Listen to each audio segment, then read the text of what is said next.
the name of this company and insurance is said as GEHA.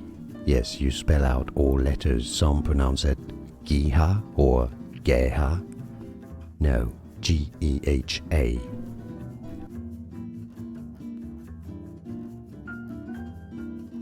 The name of this company and insurance is said as GEHA. Yes, you spell out all letters. Some pronounce it GEHA or GEHA. No, GEHA. Here are more videos on how to pronounce more confusing words and names too many mispronounced. Like this video if you found it useful. I appreciate your support. I'll see you soon and thanks for watching.